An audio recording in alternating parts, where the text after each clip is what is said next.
Olá, bom dia, boa tarde ou boa noite para você que está assistindo esse vídeo. Meu nome é Eduardo Antunes, eu serei o apresentador. Esse vídeo faz parte do nosso trabalho de mestrado de filosofia, que se trata de um jornal científico.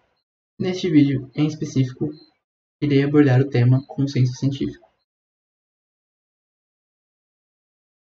Nós temos como objetivo desse jornal explicar para você que está assistindo sobre o assunto de uma forma rápida e fácil.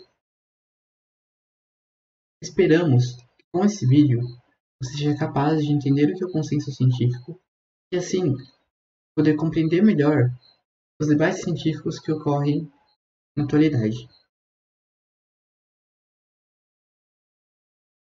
Bom, por que a gente escolheu falar sobre o consenso científico? É notável que atualmente a gente vive de controvérsias científicas. E no meio de tantas controvérsias, é importante a gente saber o que de fato é verdadeiro ou o que de fato é um consenso, o que é comprovado e o que não é. A primeira coisa que a gente vai fazer ao abordar sobre o assunto do consenso científico e também da controvérsia científica, e podemos dizer que são, de certa forma, opostos, é ter um olhar histórico sobre o tema. Então, se a gente olhar para o passado, a gente vai ver que muitas teorias que hoje são consenso científico, no passado elas já foram desacordos e controvérsias. O exemplo de algumas delas é a teoria da relatividade geral de Albert Einstein e a teoria da evolução de Charles Darwin. A gente precisa entender então o que é um desacordo. O desacordo ele surge como uma consequência natural de teorias que competem sobre o mesmo assunto.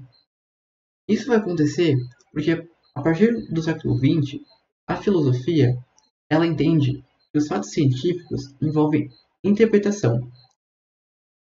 Isso quer dizer que a perspectiva do cientista vai interferir na hipótese. Então, na hora da observação de uma evidência e na elaboração da hipótese, a gente vai ter, no meio disso tudo, a razão junto com a perspectiva. Então, pode ser que, por exemplo, dois cientistas que estão trabalhando sobre a mesma evidência vão chegar a uma hipótese diferente em decorrência da perspectiva dos dois que não vai ser igual.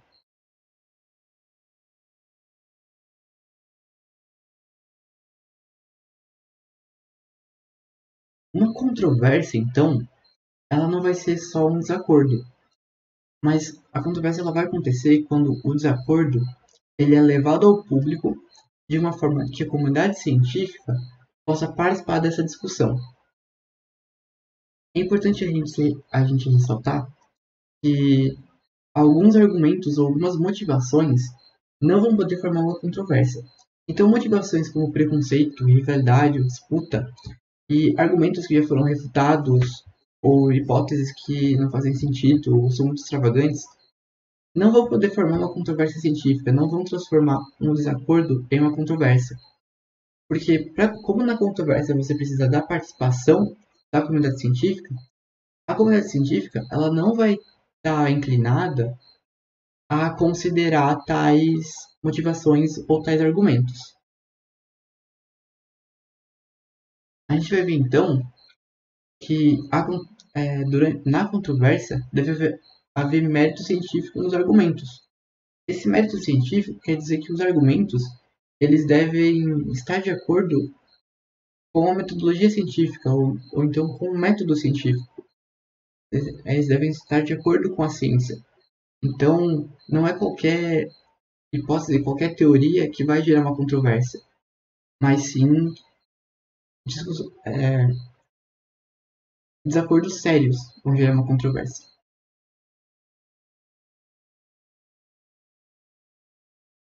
A gente vai ver que dentro da controvérsia tem algo chamado criticismo transformativo.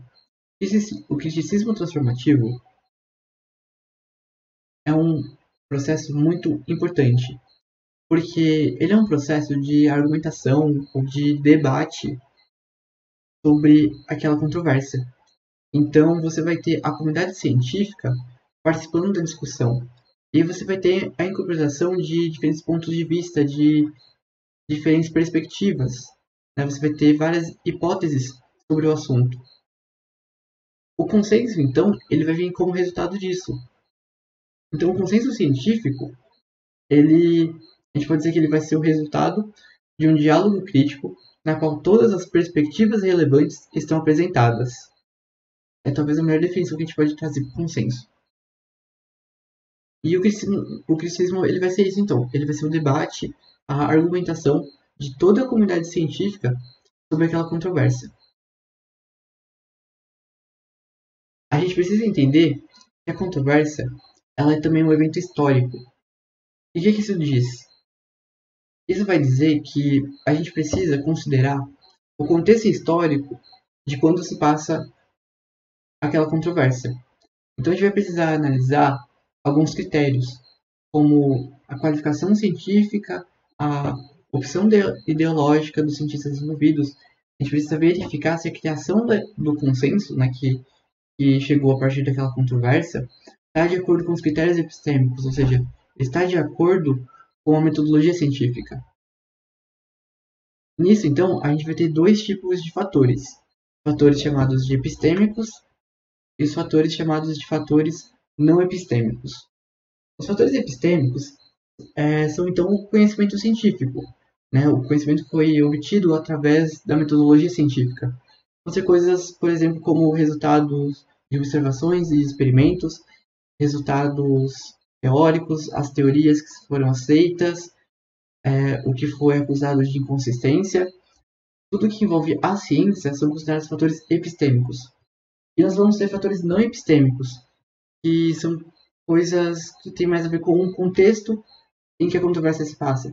Então, a qualificação científica dos participantes, ou opção ideológica, se um cientista que participou daquela controvérsia está ligado a algum partido político ou alguma figura política, se ele está ligado a alguma empresa que tem algum interesse por trás daquilo, qual que é a posição da instituição a qual aquele cientista pertence, se alguma disputa, alguma rivalidade entre cientistas dos dois lados da discussão. Todos esses fatores eles vão influenciar no resultado e por isso eles precisam ser analisados para a gente garantir a veracidade do consenso. A gente chega então ao fim de uma controvérsia. É importante a gente falar que, mesmo depois do fim de uma controvérsia, alguns cientistas ainda vão defender sua posição inicial, mesmo que aquela não foi defendida, né, não foi o consenso de toda a comunidade. Eu coloquei os nomes de alguns cientistas que eles foram de oposição ao consenso, mesmo ao fim da controvérsia. E nesse caso deles, acontecia que já tinha um consenso muito grande de toda a comunidade sobre as teorias.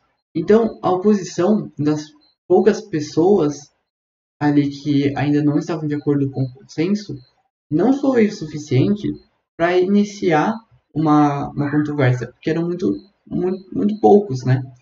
Então, a gente não consegue medir, por exemplo, quantos cientistas precisam para iniciar uma controvérsia, ou quantos cientistas precisam para chegar ao consenso. Não dá para medir, depende muito de caso para caso, certo? Mas, basicamente, poucos cientistas não vão conseguir montar uma controvérsia, né? Porque isso vai depender da maioria da comunidade, né? Do acordo que a comunidade chegou. E então, a gente vai ter três resoluções possíveis para uma controvérsia, né? A controvérsia, ela vai acabar em um consenso, mas ela pode acabar de três formas diferentes. A primeira delas é a resolução racional, que acaba sendo um fim satisfatório para a controvérsia.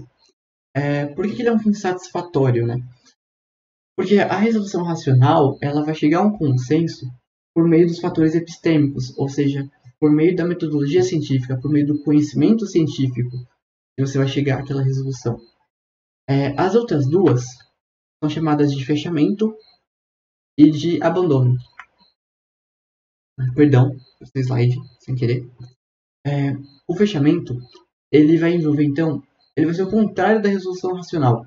Ele vai envolver fatores não epistêmicos, como, por exemplo, a gente pode citar quando a pesquisa ela perde financiamento e a pesquisa não consegue continuar. A controvérsia ali, então, ela está chegando a um final, não porque você teve, não pelo raciocínio, mas sim porque ela não pode continuar, né? A pesquisa não pode continuar. Às vezes um dos lados não tem mais investimento e aí você considera o outro lado da, da disputa. E a gente tem também o abandono. O abandono, ele acontece quando não há mais um interesse por debater aquela controvérsia, ou então também quando algum dos envolvidos, talvez o cientista-chefe que ele coordena a pesquisa, ou mesmo uma figura muito importante naquela controvérsia, acaba falecendo e não há mais quem continuar aquela pesquisa. Também é um dos fins possíveis. Lembrando que a resolução ideal é a resolução racional, porque ela de fato vai chegar de acordo com os critérios científicos. Então, depois de todos esses processos que a gente passou, a gente vai chegar ao consenso científico. Então, dando uma recapitulada, a gente vai ter a elaboração de hipóteses, né, pela observação. Essa elaboração de hipóteses ela vai depender da perspectiva do cientista e é o que vai acabar resultando em desacordos. Esses desacordos, quando são levados ao público e os métodos são apresentados para que eles possam ser analisados cientificamente pela comunidade científica, né? Você vai ter o que você chama de controvérsia científica. Essa controvérsia científica, ela vai passar pelo criticismo transformativo, né, que é o debate, o diálogo, a apresentação de diferentes pontos de vista, de diferentes hipóteses, e aí você vai ter a avaliação dos critérios, dos critérios epistêmicos, dos fatores epistêmicos, dos fatores não epistêmicos, né? Você deve ver ela como um fator histórico, e você vai ter o fim, e aí o fim você vai ter o consenso. Então o consenso ele vai ser entendido como o consenso dos membros da comunidade científica sobre a veracidade da teoria. Então é quando toda a comunidade está de acordo que aquela teoria é verídica de fato, que aquela teoria está correta. Teorias, então, que foram objetos de diversos debates, né, depois de muito tempo, como o caso das que eu mencionei lá no começo, né, a teoria da evolução, a teoria da relatividade, que começaram como desacordos, mas hoje elas são de consenso, por terem passado por todo esse processo. É por isso que o consenso científico, mesmo não sendo parte da metodologia científica, ele é tão importante, porque ele garante com bastante exatidão. É claro que um consenso ele pode estar errado, ele pode ser refutado no futuro, né? Se trata do princípio da falsibilidade. Ele dá muita segurança para a gente, porque ele passa por um longo processo e longos debates. Então, o consenso ele costuma estar certo e por isso ele deve ser considerado. Né? Nós devemos dar importância para o consenso científico, para aquilo que a comunidade científica está dizendo.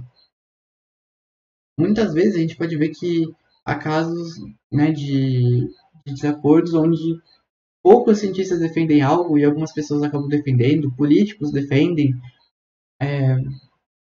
aquelas teorias que às vezes na verdade não são um consenso da comunidade. Por isso a gente deve prestar bastante atenção. Bom, o vídeo era esse.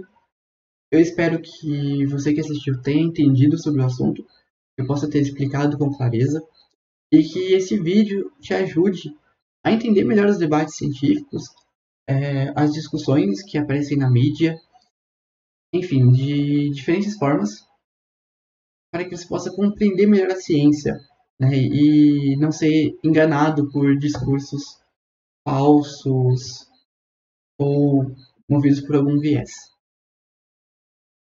Muito obrigado e até a próxima.